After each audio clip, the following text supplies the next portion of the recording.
Let's take our Bibles and turn to Exodus. I did it again. Ezra chapter 1. Now, how are we doing here? There we go. So we are going to be talking about the first return. And on your study sheet, I have given you again that timeline. I've sort of reconfigured it so it's at the top. And I shrunk down that image of the chart that gives the three returns. And I'm probably going to, I'll keep fiddling with it. I think I thought of another way to make it look a little bit better. And probably going to keep these in as we go through this section at least for a bit, because I think it helps you to have a sort of a graphical picture of what's happening. So we are right in those first three lines of the chart in what we're studying. In 539, Cyrus won the victory over the Babylonians.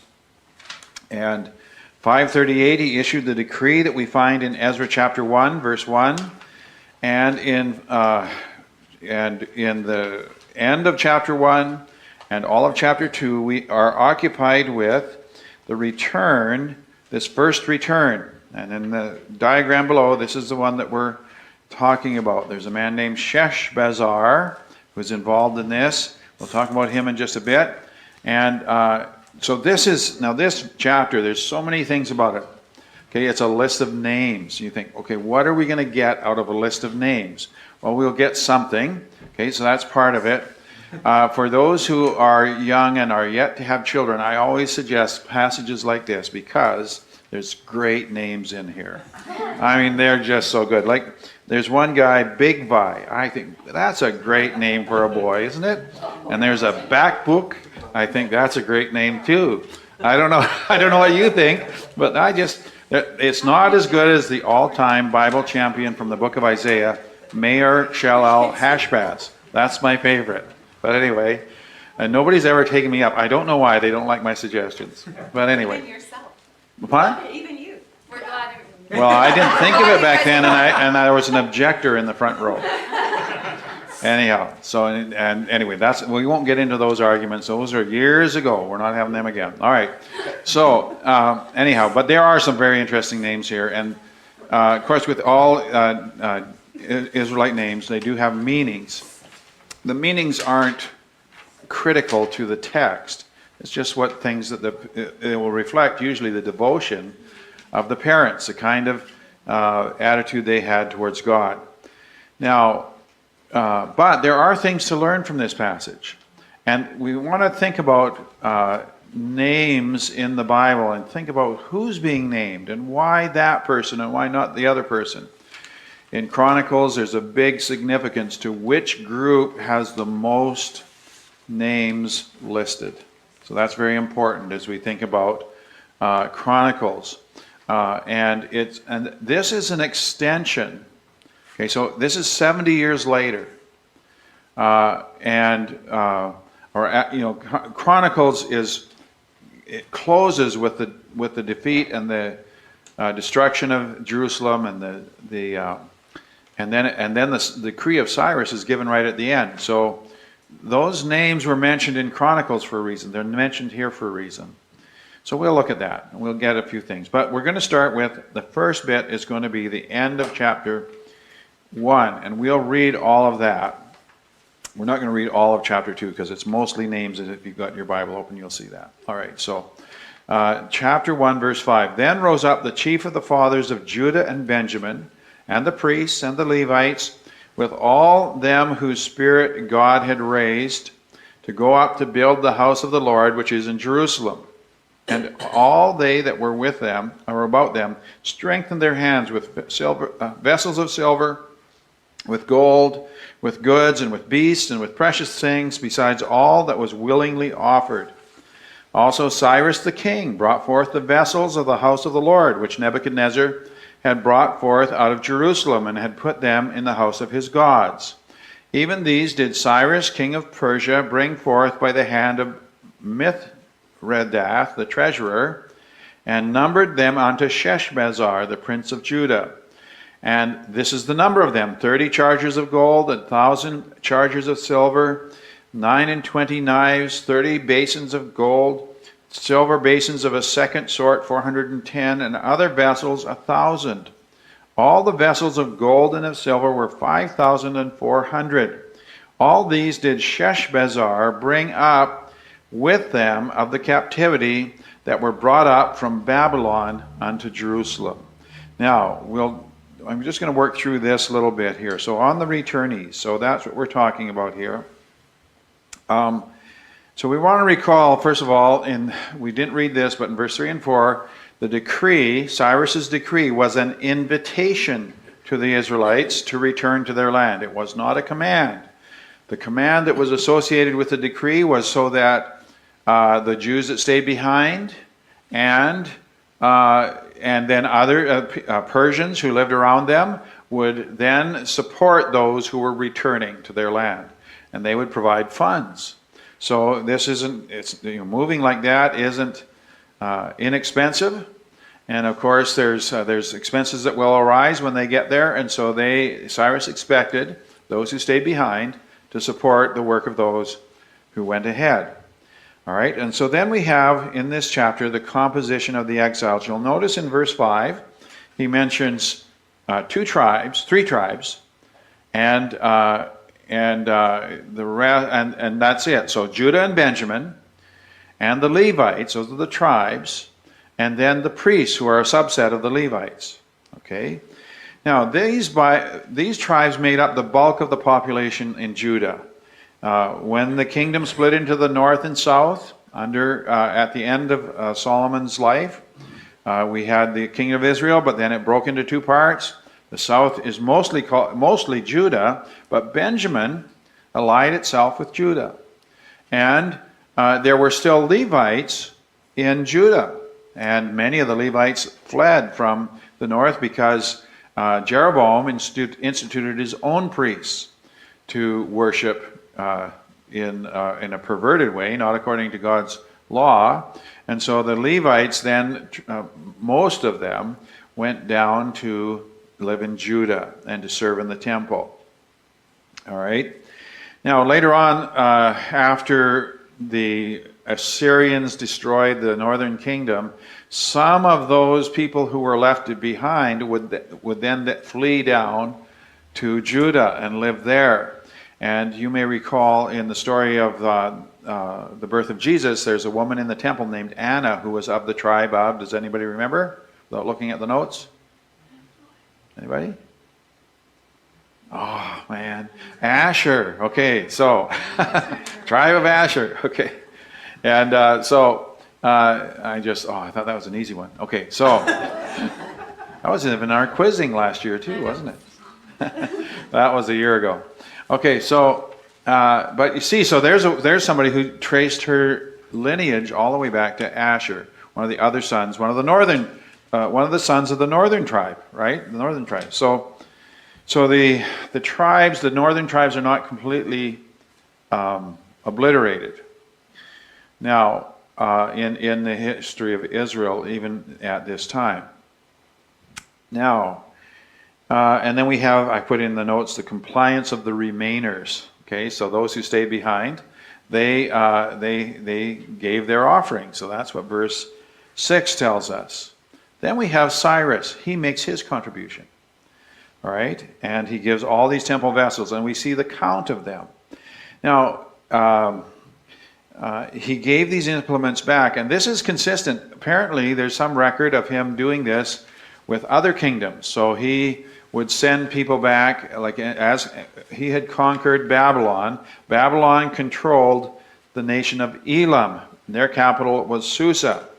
And you may recall there's a passage that talks about Daniel. He says, I was at Shushan the palace. That was one of the capitals. But that was the capital of Elam, a nation the Babylonians had conquered. And so when Cyrus came in, his whole policy was, let's get all these nations happy with me. We're going to send them back to their own, or give them the opportunity to go back to their own land. We're going to restore the religion of each land. And the whole deal was to make them happy. All right. And so he did that with them, with the Assyrians as well, and others.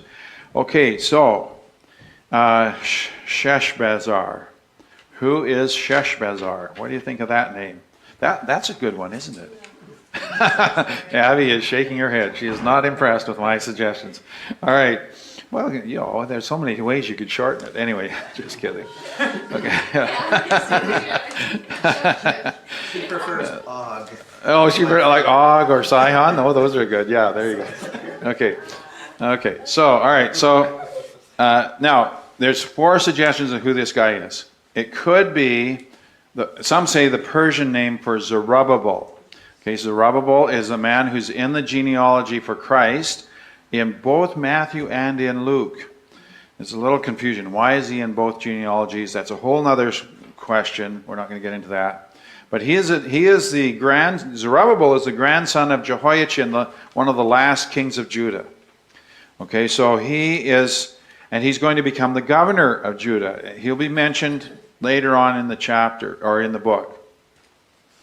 So some people think, well, it's Sheshbazzar, but Sheshbazzar and Zerubbabel are both Persian names. So it's unlikely that a Jew would have 2 Persian names. Right? So then it could be, another suggestion, it's an otherwise unknown Jewish official. That's a legitimate suggestion. And then we have this other suggestion. There's a man named Shenazar. These are great. Okay, an uncle of Zerubbabel, who was also involved in the leadership of the return. So you can look back to 1 Chronicles and see his name in the list there. You'll see Zerubbabel's name right there, and Shenazar is in there as well. Could be him, possibly. There's a similarity in the names, at least. And the fourth possibility is a Persian official who acted as a liaison between Zerubbabel and Cyrus. And there's another reference in Ezra chapter 5 about him. All right, so why do we track this down? Well, we're just talking about what's in our content here. We're just trying to understand the content. And is it important who he is? Not critically important, but I do want you to notice that this inventory, these verses, verse 8, it has this treasure is put into the hands of Sheshbazzar. And by the way, he is mentioned as a prince of Judah. So that sort of works against the idea that he was a Persian official. So I don't know which one is the best option. But then if you look at the very end of the list, it says, all these did Sheshbazzar bring up with them of the captivity that were brought up from Babylon unto Jerusalem. So you have Sheshbazzar at both ends of the list. That makes him significant. That's a literary device called inclusion. So you've got this item mentioned at both ends of a list. That puts all of that. This is a very important shipment, I guess is what we would call it, going from Babylon to Jerusalem. These were the vessels that were used in the worship of the temple, and Cyrus intended for them to be used again in the worship of Jehovah in Jerusalem, of our Yahweh. Okay? So Sheshbazzar is not an insignificant person because he's a person of trust. He's somebody who is mentioned, especially connected with these items. So I think he is somebody important, but we just don't know much more about him. We can speculate all we want. I'm not sure what prophet that is. Okay, so this is one of the things that we're going to ask ourselves. Okay, why do we need to know the number of the chargers of gold, for example, or the 1,000 chargers of silver, and so forth? Why do we need to know these things? We think back to the construction of the temple or the tabernacle way back, and he said, you're going to make all these various parts of the temple or the tabernacle, excuse me, and he mentions piece by piece by piece. And you think, why do we need to know these things? Well, God was establishing his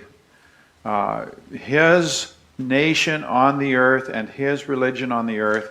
And so I think that the reason that God is trying to impress us, I think, with the significance of the details of this religion. Not that we have to spiritualize and say, okay, the basins of gold mean this, and the basins of silver mean this, and that we're not trying to spiritualize it and allegorize it to mean something. But we're seeing these details, and it shows God's attention to detail in what he is doing amongst his people, and especially in establishing the religion of the Old Testament. We'll see that in the Exodus when he designs the tabernacle. There's other passages where they'll go into great detail in Chronicles about the choirs and the people who are in the choirs and all of that. And you think, why is that? Well, God very much cares about the details of this religion because it is the groundwork. It is laying the groundwork for the Messiah. All right, so now we're going to get to the names. Now, we're not going to read all the names. I hope you've got your Bibles open. I don't have this on my overhead because it's just too many names, and we're not going to read 70 verses in a long thing here. All right, but we will note a few things. So verse 1 of chapter 2, now these are the people of the province who came up out of the captivity of the exiles, whom Nebuchadnezzar, the king of Babylon, had carried away to Babylon and returned to Jerusalem and Judah, each to his city. All right, so the first thing is that they came up out of the captivity of the exiles. That indicates that many stayed behind in Babylon. Now, I didn't see it this time in my commentary. I read something last time that there's a total that is given to us here, around 50,000, just under 50,000. It's in this chapter. But the estimate is that the Jews in Babylon at this time were somewhere around 600,000 to 1 million people. Okay, so only about 50,000 of them returned. And there has been, up until recent times, even in places like Baghdad and the cities of Iran and so forth, there have been, up until recent times, significant Jewish communities in those lands because people just stayed. They had a business, they had a job, they had a home. They didn't see a need to go back until, of course, lately it's been quite dicey to be Jewish in those lands. Okay, so that's the beginning of this list. It says they return to their own hometowns, and we're going to see that mentioned in several places. Now, the next thing is verse 2. Okay, these came with Zerubbabel. Jeshua, Nehemiah, Sariah, Realiah, Mordecai, Bilshan, Mispar, Bigvai, Rehum, and Baanah. All right, so there's these names. Now, there's 11 names in that list. In Nehemiah chapter 7, verse 7, this same thing is repeated. And there's 12 names in that list. Okay? So, and the guy, let's see here, this man named Nahamani was left out.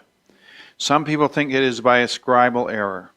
Okay, so as the original is being copied out, it left out, it would make sense that there would be 12 sort of leaders of the Israelites coming back to the land, each one representing one of the 12 tribes. I don't know. It doesn't tell us which tribe the individuals named here belong. We know Zerubbabel because he's the son of David, so that's Judah. We know Jeshua because he's the high priest, so that's Levi. All right? But the rest of them, we don't know what tribe they're from. Now, it could be that some of them were acting as a proxy for a tribe, like I'll be Asher, or I'll be Dan, or whatever. Or it could be that there were a few, just a few, from each of those tribes that were still part of the company, and they come back representing the whole thing. It just doesn't tell us that. That's the only thing we don't know. But the thing is that there is the number 12 is very significant in the composition of Israel. In chapter 6, when they do get to dedicating the temple, they're going to offer 12 goats for the 12 tribes of Israel. So these things are not forgotten by God. Even if people used to talk about the 10 lost tribes of Israel. And there's all kinds of weird theories about that. Well, they're not lost to God. Okay? God knows where they are, if they're lost. Okay? If they're lost to men, they're not lost to God. So the point is that God, we see this repetition of the number 12 as a significant, how should we put it, a statement or identification with the nation Israel. All right, then we have the list broken down. Now, we're not going to go, like I said. Okay, so the first one, notice it starts off, the number of the men of Israel, okay, the sons of Parash, the sons of Shephatiah, and so forth. Then look down to verse 21. It stops saying the sons, and it says the priests. And then it says the sons of Jedidiah and so forth. So that's a different category. So all of these first list from verse 3 on to verse 35. Did I have this right? Oh, no, down to verse 20 are listed by family. All right? But look, there's a difference in verse 21. The men of Bethlehem, the men of Netophah, the men of Anathoth. Now, these are place names. These aren't people names. Okay, so there's a different category. So those people are obviously, most likely, the ones that are especially going to go and live in those cities, the places where they came from. And then we have the priests, and beginning in verse 36. Okay, and we have the Levites in verse 40. The Levites. Now, a little interesting thing. So the Levites, so it includes the singers, the sons of the gatekeepers, okay, all of that. Little interesting detail there. The priest, when you add up the total of the priests, it's 4,289. When you add up the total of the Levites, it's only 341. So, I don't know why, but more priests are numbered in this number than there are Levites. Then there's the sons of the temple servants and the sons of the royal servants. That's verse 43 to 48. Or excuse me, 58, sorry.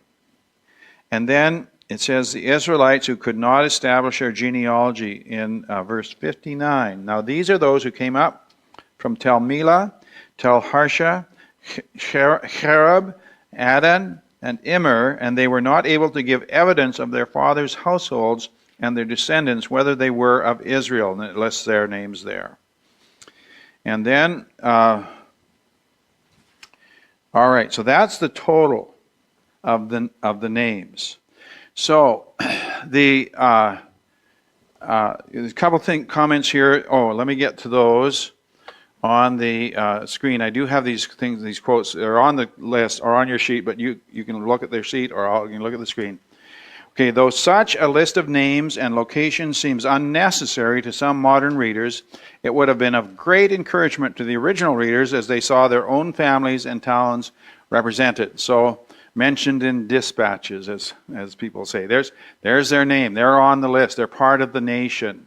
So that's one factor in listing these names. But I think even better, the second comment from Mervyn Brenneman. He says, the author and his readers were concerned about the continuity of this community with the pre-exilic Jewish nation. It was important to show that this community, though small and weak, continued God's plan for Israel. They were his covenant people and thus inherited the promises concerning the future. For this it was important that the members of the community, valued as individuals by God, be sure of their genealogy. The author was concerned to preserve the purity of the Jewish community. Now that may sound very academic, but here's part of the thing. What is the big deal? Why is Israel a big deal in the mind of God? Anybody know? Because of the promise to Abraham. That's why it's a big deal. So, what was the promise to Abraham? What were the components of the promise? Land, people, and blessing. Okay, the land, the people, and blessing. So, I'm going to give you the land of Israel. I'm going to give you descendants, the seed, and included in that is the Messiah. And I'm going to make you a blessing to the whole world. All right, but it is tied to this promise about the land. Now, what's one of the things that is in dispute when it comes to land, or can be in dispute when it comes to land, depending on who lives where and who lived where when? What's the thing that's in dispute? Do you know? About this land? About any land. Who was there first? Who was there first? But what's the word that we want to talk about? Ownership. Ownership, or another word? Title. Okay, who has title to the land? Okay, so with the Israelites, this land was promised by God. It was given to them by God. When the Israelites came in the conquest under Joshua, the land became theirs, right? Okay, now, because it's their land, okay, and it was given out to them by tribes when it was a portion to their family. So if somebody was poor and they had to sell off their land, they would sell it off for a certain period of time, but then it would come back to their family in the year of Jubilee. So there was a deep connection between the land and the genealogy and the people. You're going to see in the Old Testament that God is very concerned about genealogies in the Old Testament. You'll see Isaiah the son of, is it Amos?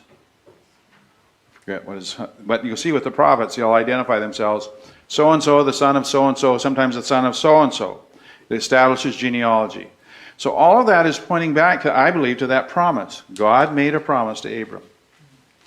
Okay, God said, this is how I'm going to bless the world, through these people. This is how we're going to have salvation. Okay? It's going to be a blessing for the whole world. And it's tied to this land. Okay, that's why God's concerned about it.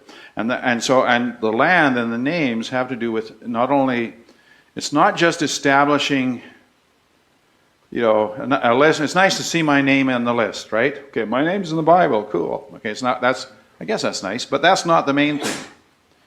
It's that God is showing that these people they have a direct connection. They're not just Johnny-come-latelys, and these ones who are listed last, they can't show their genealogy. They just believe they're part of the family.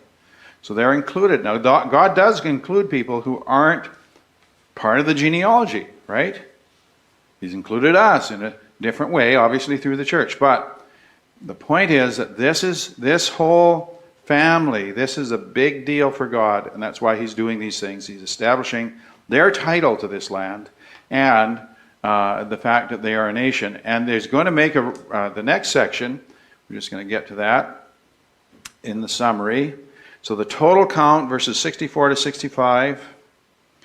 Oh, I missed out, sorry. I missed out one line in the other. Look at verses 59 to 63. They were not able to give evidence to their fathers' households. But then look at verse 61. Of the sons of the priests, these searched among verse 62, they searched among their ancestral registration, but they could not be located. And so they determined they could not eat of the most holy things until a priest stood up with Urim and Thummim to determine whether or not they were entitled to eat of it. So they put these people in the last category. They're not... They're including them, but they're not. The title isn't settled for them at this point. Okay, and where they fit into the whole thing. They're including them, but they're not including them, if you get what I mean.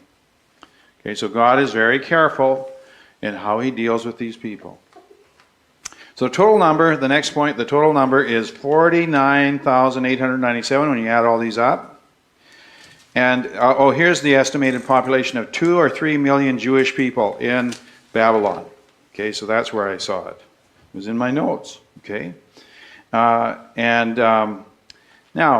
the numbers in the list above add up to 29,829. So how do we reconcile that? Well, there's a couple of ways. The missing numbers could be women and children. Or it could be priests who could not validate their ancestry, or Jews from the 10 northern tribes who joined in with the returning Judeans, or a combination of all three of these possibilities. So it tells us in the scripture here the total. You add up all those names, they don't come to the total. So somehow there were more people included in the returnees than were listed in that list that we have there in Ezra chapter 2. Besides people, we have animals. So he lists some animals in verse 66 and 67.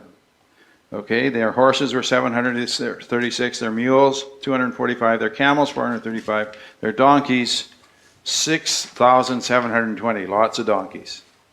Okay.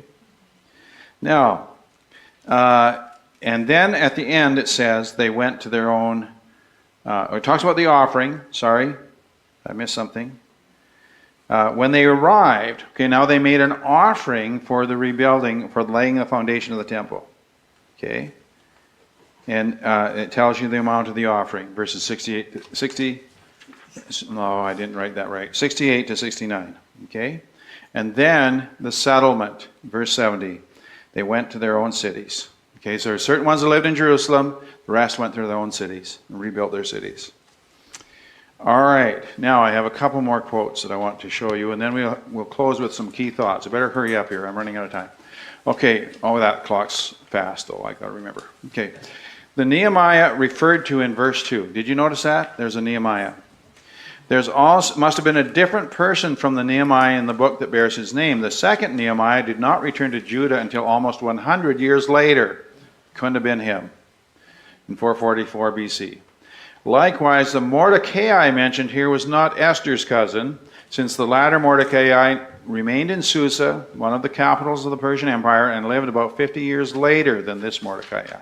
So there are similar names, and that's just a little bit of extra information.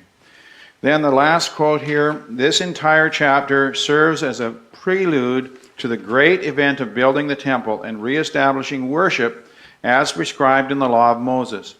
Although modern Western culture places considerably less emphasis on genealogy, it was very important to the community restored in Judah. God had founded Israel as an ethnic as well as a spiritual entity.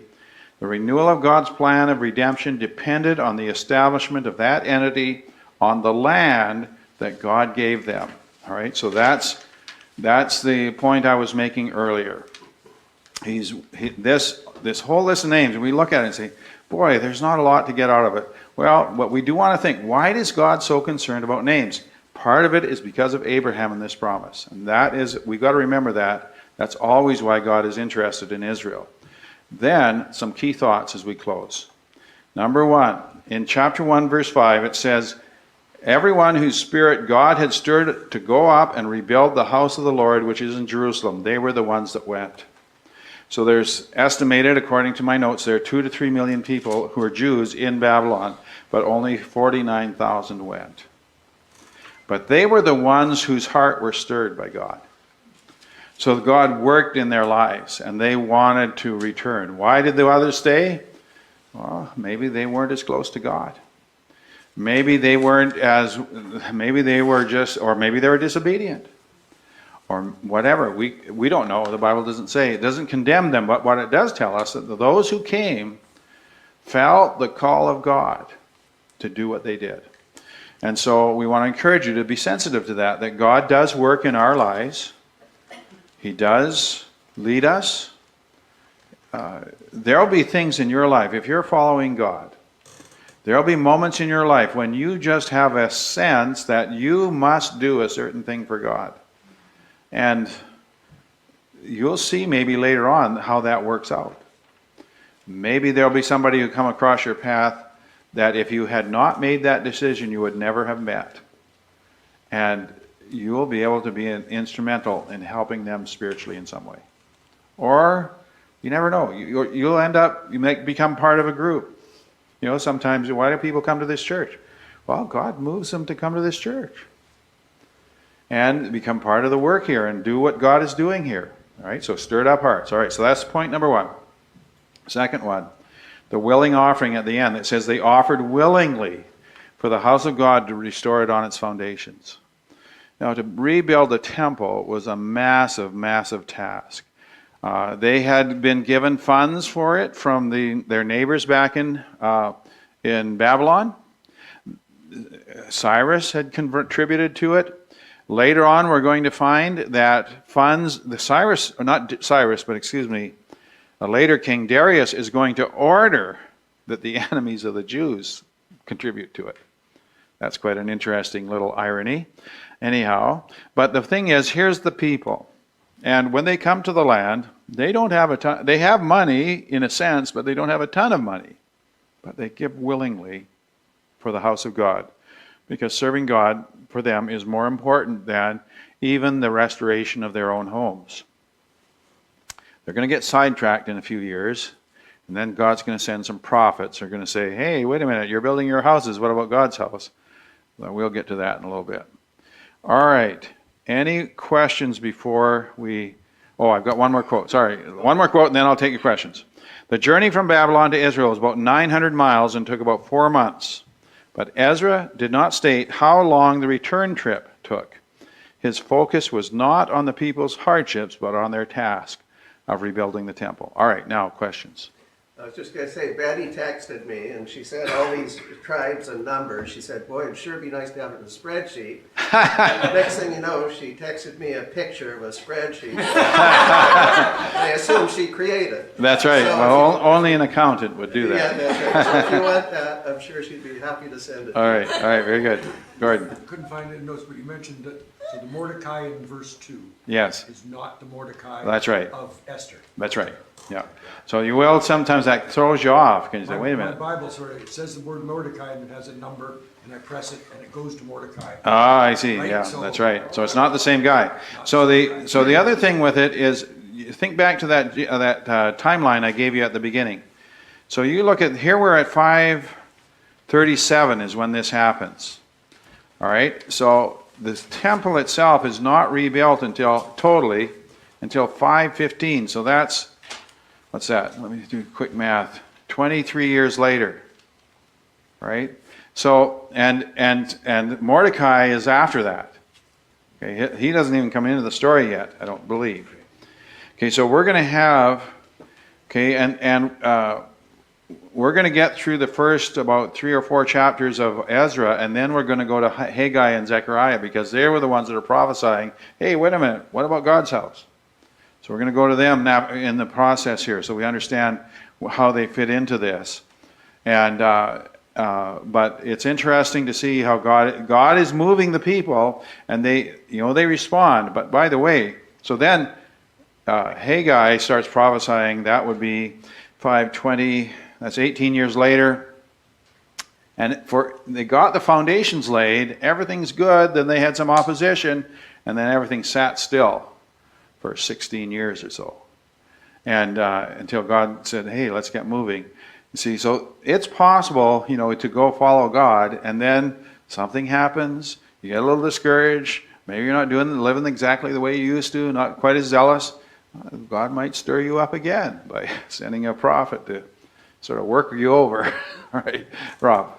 I think you and I have talked about this before, but it's interesting that the Ark of all the details about all the lampstands and all that, and it never mentions the Ark of the Covenant. That's right. So it was possibly not ever taken to Babylon or melted down. Well, Indiana Jones found it. But it's No, what's that, sorry? I said Indiana Jones found it. No, Yeah. that's not true. That's a movie. That is not true. Okay. Yeah, so nobody knows where it is. If it's Nobody knows where it is. It could have been destroyed. Yeah.